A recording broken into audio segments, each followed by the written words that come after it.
আসসালামু আলাইকুম ওয়া রাহমাতুল্লাহি ওয়া বারাকাতুহু।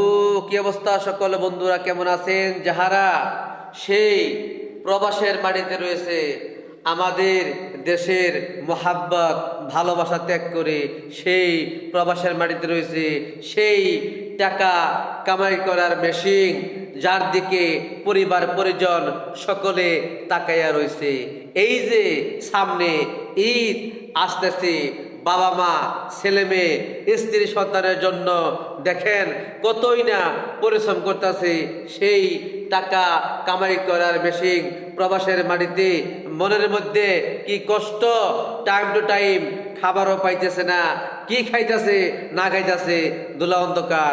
কিন্তু তারা ভাবে আমি প্রবাসের মাটিতে রয়েছি, আমি অনেক কষ্ট করব, পরিশ্রম করব।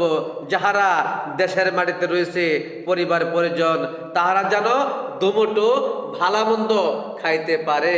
দেখেন সেই প্রবাসের মাটিতে যে রয়েছে তাদের মনের মধ্যে কতটুক চাপ, কতটুক কষ্ট রয়েছে। যে এলাকাতে এসেছি, ব্যাংকে লোন করে কত টাকা পয়সা লেনদেন করছি, মাসের সাথে সুদের উপরে টাকা নিয়ে এসেছি, কিন্তু দেখেন তাহারা কত পরিশ্রম করে যাইতেছে একমাত্র পরিবার পরিজনের জন্য। দেখেন তাহারা বছরকার দিন, ঈদের দিনেও তারা কিন্তু ডিউটি করতে হয়, তাদের ডিউটি করতে হয়। কোম্পানি কোনো সময় ছাড় দেব না, মালিককে ছাড় দেব না। আর যাহারা এই দেশে আমরা রয়েছি তাদের দিকে তাকাই, তারা যে কি পরিশ্রম করতেছে, কি কষ্ট করতেছে, মনের তনে একটু চিন্তা করে দেখেন তো, একটু ভাবেন তো তাহারা কোন ভাবে আছে, কতটুক চাপে আছে। দেখেন আপনারা এতটা যাহারা প্রবাসে রয়েছে এতটা চাপ দিবেন না। কিন্তু দেখেন আপনারা মার্কেট করতে কত কাপড় চোপড় জুতা কত কিছু ইত্যাদি ইত্যাদি ইত্যাদি কেনার জন্য অস্থির হয়ে গেছেন।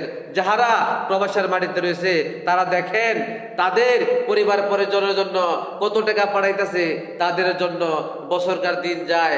কয়জনে কাপড় চোপড় জুতা প্যান্ট পাঞ্জাবি জুতা কয়জনে কিনে?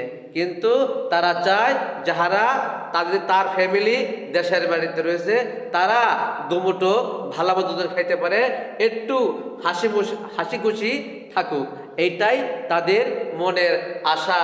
কিন্তু আপনারা দেখেন অনেকেই প্রবাসের মাটিতে মারা যায়। সেই টাকা কামাই করার মেশিন যখন সেই প্রবাসের মাটিতে মারা যায়, তখন সেই লাশ আনতে যদি কালে 1 লাখ 1.5 লাখ 2 লাখ টাকা চাওয়া হয় বাড়িতে, কিন্তু সে লাখে লাখে কোটি কোটি টাকা পাঠাইছে, কিন্তু সেই লাশ আনার জন্য অনেক ফ্যামিলি টাকা দিতে রাজি হয় না। এটাই বাস্তব।